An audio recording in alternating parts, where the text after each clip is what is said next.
एक गरीब असा शेतमजूर आहे. त्याचं लग्न झालेलं होतं. त्याचा नवीन संसार सुरू झालेला होता. पण दुर्दैवानं त्याची बायको जी आहे, नवीन बायको, ती बायको गायब झाली होती. आता ती कुणालाही न सांगता घरातनं निघून गेलेली होती. त्याच्यानंतर त्या पतीनं तिचा शोध घेतला, पण ते काही सापडली नाही. शेवटी तो पोलीस स्टेशनमध्ये गेला. त्याच्यानंतर काही दिवसांनी पोलिसांनी या सगळ्या प्रकरणाचा तपास केला. त्याचा सगळा उलगडा झाला आणि अत्यंत धक्कादायक अशी बातमी समोर आली होती, घटना समोर आलेली होती. आता हीच घटना आपल्याला बघायची आणि त्यासाठी आपल्याला जायचं आहे नागपूरमध्ये.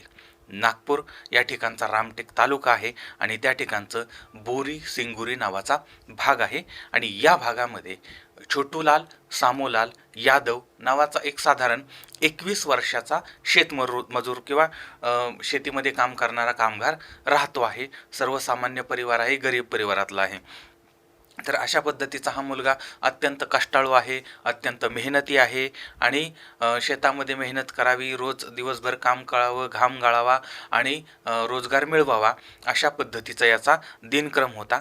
आणि साधारणपणे एक वर्षापूर्वी, म्हणजे ही जी घटना घडली त्याच्या अगोदर वर्षभरापूर्वी एका शेतामध्ये तो काम करत होता. आता काम करत असताना त्याच शेतामध्ये अजून एक तरुणी काम करत होती. तिचं नाव आहे दिव्या ताराम. आता ही तरुणी काम करते, हा तरुण काम करतोय, दोघंही तरुण आहेत. दोघंही एकत्र काम करत होते आणि त्याच्यामुळे यांच्यामध्ये चांगली ओळख झाली, ओळख पाळख चांगली वाढली, यांच्यामध्ये गप्पा टप्पा व्हायला लागल्या आणि मग दोघांनी एकमेकांचा मोबाईल नंबर घेतला. आता कामावरती असताना तर यांच्यामध्ये गप्पा टप्पा होत होत्या, पण कामावरती नसताना सुद्धा यांच्यामध्ये गप्पा टप्पा चालू झाल्या. घरी असताना, बाहेर असताना, कुठं गेला असताना, सुट्टी असताना सगळ्या गप्पा टप्पा चाललेल्या होत्या. आणि मग हळूहळू गप्पा टप्पा करता करता मग यांचा पुढचा टप्पा यांनी पार पाडला आणि दोघांच्या मध्ये अगदी चांगली मैत्री झाली. मग मैत्रीचं रूपांतर प्रेमामध्ये झालं आणि गावठी प्रेम संबंध यांच्यामध्ये निर्माण झाले. आता काही काळ हे प्रेम प्रकरण जे आहे ते यांच्यामध्ये चालू होतं आणि त्याच्यानंतर मग या दोघांनी लग्न करण्याचा निर्णय घेतला. आता ही बाब त्यांनी आपल्या घरी सांगितली. त्यानंतर मग दिव्या आणि छोटूलाल यांचं ऑगस्ट 2023 लग्न झालेलं होतं. आता लग्नानंतर दोघांचंही वैवाहिक जीवन जे आहे ते सुरू झालं होतं. त्यानंतर मनासारखा पती मिळाला आहे, मनासारखी पत्नी मिळालेली आहे आणि अगदी जसं पाहिजे होतं तसं सगळं मिळालं. त्याच्यामुळे यांचा प्रेमानं संसार सुरू झाला होता. पण यांच्या संसाराला कुणाची तरी नजर लागली आणि एक दिवस 18 ऑक्टोबर 2023 पत्नी दिव्या जी आहे ती घर सोडून निघून गेली होती, किंवा पत्नी कुठं गेली, काय गेली याचा काहीच तपास त्या पतीला नव्हता. आता बायको अचानक घर सोडून गेली, त्याच्यामुळे पती जो आहे तो वेडापिसा झालेला आहे आणि तिला शोधण्याचा तो प्रयत्न करतो आहे, पण ती पत्नी काही त्याला सापडत नाही आहे. आणि मग शेवटी हा पती कन्हान पोलीस स्टेशनमध्ये जातो आणि त्या ठिकाणी आपली बायको गायब झाली अशा पद्धतीची तक्रार नोंदवतो आणि पत्नीचं सगळं वर्णन त्या ठिकाणी सांगतो. आता हे सगळं पोलीस लिहून घेतात किंवा सगळी माहिती घेतात आणि त्यानंतर तपासाला सुरुवात होते. आता 23 ऑक्टोबर 2023 या दिवशी आता रामटेक जवळचं खिंडसी रोड आहे, त्या ठिकाणचं बोरीचं जंगल आहे. तर त्या जंगलामध्ये एक डेड बॉडी पडलेली होती, मृतदेह पडलेला होता आणि कन्हान पोलिसांना याची कोणीतरी माहिती दिली. पोलीस त्या ठिकाणी पोहोचले, बॉडी बघितली तर त्या सडलेली अशी बॉडी होती. त्यानंतर दुर्गंधी पसरलेली होती आणि त्या बॉडीचा चेहरा जो आहे तो दगडानं ठेचलेला होता, त्यामुळे ती बॉडी ओळखणं शक्य नव्हतं. पोलिसांनी पंचनामा केलेला आहे. आता त्यावेळेस त्या बाजूला, म्हणजे त्या बॉडीच्याच बाजूला एक स्कार्फ पडलेला होता आणि एक पितळीची बांगडी पडलेली होती. आता बॉडी आणि इतर जे काही पुरावे आहेत ते पुरावे पोलिसांनी ताब्यात घेतले होते आणि त्या भागातले जे पोलीस पाटील आहेत त्यांच्या माध्यमातून मग पोलिसांच्यात फिर्याद दाखल करण्यात आलेली आहे आणि अज्ञात व्यक्तीची अज्ञात कारणांनी हत्या केली होती आणि या घटनेचा तपासाला सुरुवात होते. आता याच्यामध्ये मयत व्यक्ती कोण होती याबाबतचा पहिल्यांदा तपास, कारण का हत्या झाली, कशी झाली, याच्या अगोदर ती बॉडी नक्की कोणाची आहे ते कळणं महत्त्वाचं होतं. आणि त्यामुळे पोलिसांनी त्या भागामध्ये ज्या ज्या काही मिसिंग तक्रारी होत्या किंवा कोण गायब झाले का या भागातलं, त्यावेळेस मग तपास करत असताना कळलं की छोटूलालची पत्नी दिव्या जी आहे ती गायब झाली होती. त्यानंतर मग त्या दिव्याच्या अवतीभोवती ज्या वस्तू सापडल्या होत्या त्या वस्तू आणि इतर माहितीच्या आधारे तो मृतदेह दिव्याचा असल्याचं समोर आलेलं होतं. म्हणजे दिव्याची कोणीतरी अत्यंत निर्दयीपणे हत्या केलेली होती. आणि ज्यावेळेस हे त्या पतीला समजलं त्यावेळेस मात्र त्यानं टाहो फोडायला सुरुवात केली आहे. म्हणजे आता कुठेतरी संसाराला सुरुवात झाली होती, पण दुर्दैवाने हा जो डाव आहे तो डाव अर्ध्यावरतीच मोडून पडलेला होता. आणि तो पती जो आहे तो प्रचंड दुःखात होता, प्रचंड त्रासात होता. आता एका बाजूला हे दुःख आहे, डोंगरा एवढं दुःख त्याला आलेलं आहे. दुसऱ्या बाजूला पोलीस जे आहेत ते मारेकऱ्याचा शोध घेत होते. ही हत्या का झाली होती, कोणी केली होती याचा तपास करत होते. आजूबाजूला पोलिसांनी चौकशी केली. त्यावेळेस काही धक्कादायक बाबी समोर आलेल्या होत्या. जो पती बायको मिसिंग आहे म्हणून तक्रार दाखल करतो, किंवा जो पती बायकोसाठी इतका दुःखी झालेला आहे, त्रासलेला आहे, रडतो आहे, तोच मुळामध्ये चालू निघाला. कारण त्याचं एक अफेअर आहे हे बाहेर आलेलं होतं आणि त्याबद्दलची माहिती पोलिसांना मिळालेली होती. आणि या प्रकरणाला इथूनच वेगळं वळण लागलेलं होतं. कारण ही जी हत्या आहे ती हत्या त्या पतीनं आणि त्या पतीच्या प्रेयसीनं मिळून केलेली होती, हे नंतर समोर आलेलं होतं. आता हे प्रकरण नक्की कसं घडलं होतं बघा. दिव्या आणि छोटूलाल यांचा संसार सुरू होतो. नंतर त्यांच्यामध्ये आता लव्ह मॅरेज झालेलं असल्यामुळे आनंदाचे दिवस होते आणि लव्ह मॅरेजमध्ये सुरुवातीचे दिवस अत्यंत आनंदाने, सुखात, समाधानाने जात असतात.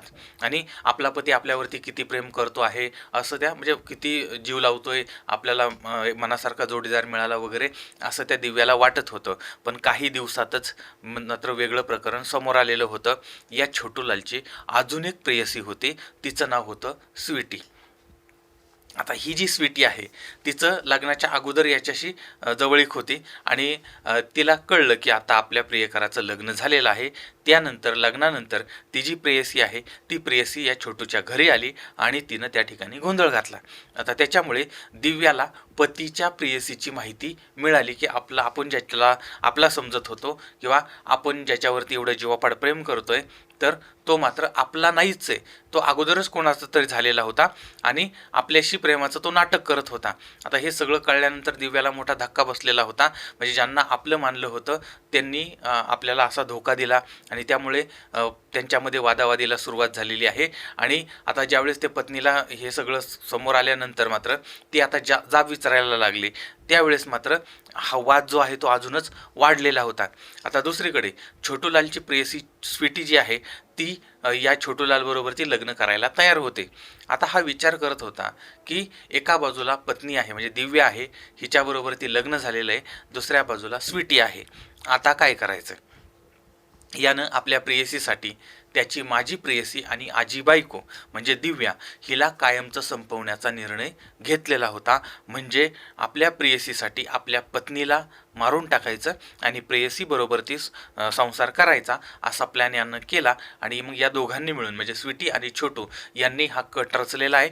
18 ऑक्टोबरला या छोटूलालनं दिव्याला सांगितलं की आज आपण फिरायला जाऊया. अत्यंत गोड बोलून तो म्हणजे तिच्याशी बोलत होता वगैरे. आता हिला सुद्धा वाटलं की आता पती आपल्याशी इतका वाद घालत होता पण आता तो म्हणतो फिरायला जाऊया म्हणजे आपला नवरा सुधारलेला आहे, त्याच्यामुळे तिला आनंद होतोय. आणि मग ते दोघंही फिरायला बाहेर पडतायत.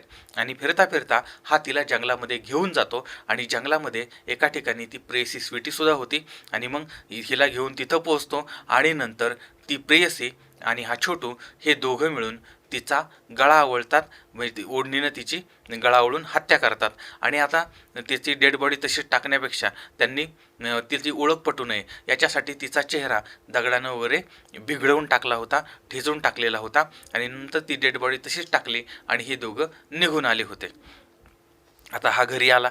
घरी आल्यानंतर मग आता त्याची बायको तर गायब झाली. त्याच्यानंतर त्याला काळजी वाटायला लागली, माझा नवीन संसार सुरू झाला आणि बायको अचानकपणे गायब झाली. त्याच्यानंतर मग हा इकडं तिकडं शोधलं कुठं आहे का वगैरे. आणि त्याच्यानंतर मग हा पोलिसांमध्ये गेला, पोलिसांमध्ये तक्रार दाखल केली आणि 4-5 दिवसांनी बॉडी सापडली आणि नंतर पती आणि प्रेयसी यांना ताब्यात घेण्यात आलं होतं. आता जी माहिती माध्यमातून समोर आली होती ती मी माझ्या पद्धतीनं मांडण्याचा प्रयत्न केलेला आहे. आता याच्यामध्ये अजून तपास चाललाय, काही नवीन माहिती, वेगळी माहिती सुद्धा आपल्यासमोर येऊ शकते. आणि जर समजा तुम्ही या भागातील असाल, या परिसरातील असाल आणि तुम्हाला जर याबद्दलची काही नवीन वेगळी माहिती असेल तर ती सुद्धा तुम्ही कमेंट बॉक्समध्ये जरूर कळवा. आता आपल्याला आजच्या या घटनेमध्ये धडा काय मिळतो ते महत्त्वाचं बघायचं आहे. तर आपण एखाद्यावरती प्रेम करतो, जीवापाड प्रेम करतो. आता प्रेम म्हणजे फक्त मिस यू, किस यू असंच नाही म्हणत मी. तर पती-पत्नीचं प्रेम असतं, आई-मुलाचं प्रेम असतं, मित्र-मित्रांचं प्रेम असतं, नातेवाईकांचं प्रेम असतं किंवा घरातल्या लोकांचं आपल्यावरती, आपलं त्यांच्यावरती प्रेम असतं किंवा अजून असं कोणतंही आपल्या एखाद्या नेत्यावरती प्रेम असतं. असं कोणतंही प्रेम असेल, आपण काय करतो, त्याला जीव लावतो, त्याला आपलं समजतो, समोरच्या व्यक्तीला आपलं मानतो. पण समोरच्या व्यक्तीला जर याची जाणीवच नसेल आणि आपण दुःख सहन करतो, समोरच्या व्यक्तीसाठी त्रास सहन करतो, समोरच्यावरती प्रेम करतो आणि जर समोरच्याचं दुसऱ्याच कोणाबरोबर तरी काहीतरी असेल किंवा तो जर आपल्याला किंमतच देत नसेल, तर आणि अशाच घटना घडतात ना.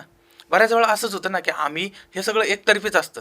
आपण अगदी मनापासून ज्या गोष्टी करतो त्या बहुतेक वेळा एकतर्फीच असतात. त्याच्यामुळे तुम्हाला सांगतो, की अशाच घटना घडतात. त्यामुळे कोणीही असलं तरी फक्त आई आणि वडील यांच्यावरती डोळे झाकून प्रेम करा. आई आणि वडील हे दोनच व्यक्ती अशा आहेत ज्या तुमचा कधी विश्वासघात करणार नाहीत, जे तुमच्याशी कधी गद्दारी करणार नाहीत आणि जे केवळ आणि केवळ तुमच्या भल्याचा विचार करतील. त्याच्यामुळे परत एकदा सांगतो, आई आणि वडील यांच्यावरच विश्वास ठेवा, डोळे झाकून विश्वास ठेवा. त्यांनी काही जरी सांगितलं तरी ते आपल्या भल्याचंच असणार आहे ह्याची खात्री बाळगा. बाकी कुणावरही प्रेम करताना डोळे उघडे ठेवा, कानसुद्धा उघडे ठेवा. हेही आम्ही लक्षात घेतलं पाहिजे.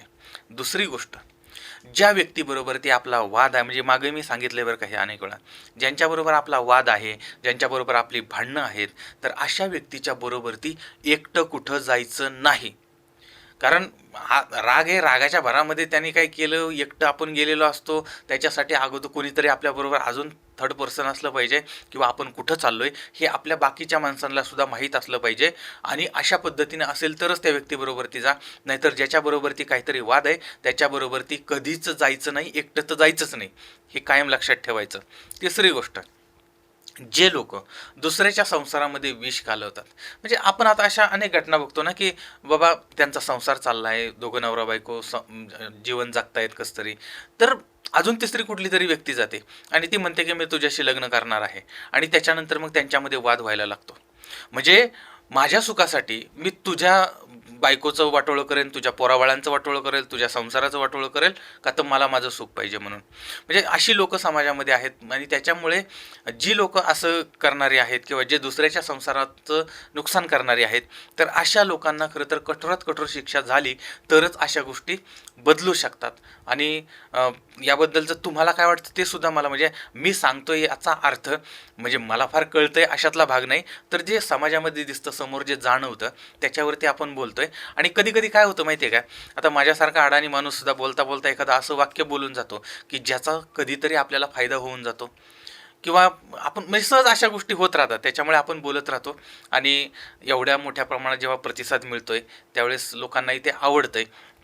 आता जाता जाता अजून एक महत्त्वाची गोष्ट लक्षात ठेवा, जर समजा कोणाचा जोडीदार त्याच्याबरोबर चुकीचं वागत असेल किंवा बदफैलीपणा करत असेल किंवा बाहेरखेलीपणा करत असेल, तर एक लक्षात घ्या, समोरची व्यक्ती आपला जोडीदार आहे, एकत्र जीवन जगायचं आहे, त्याच्यामुळे त्या जोडीदाराला समजावून सांगा. एकदा सांगा, दुसऱ्यांदा सांगा, तिसऱ्यांदा सांगा आणि त्याला समजावण्याचा प्रयत्न करा. आणि जर एवढं करूनही जर नाही ऐकलं तर अशा व्यक्तीपासून दूर व्हा. याबद्दलचं तुमचं मत काय आहे ते सुद्धा मला जरूर कळवा. पुन्हा भेटूया पुढच्या भागामध्ये एका नवीन क्राईम स्टोरीसह. तोपर्यंत धन्यवाद.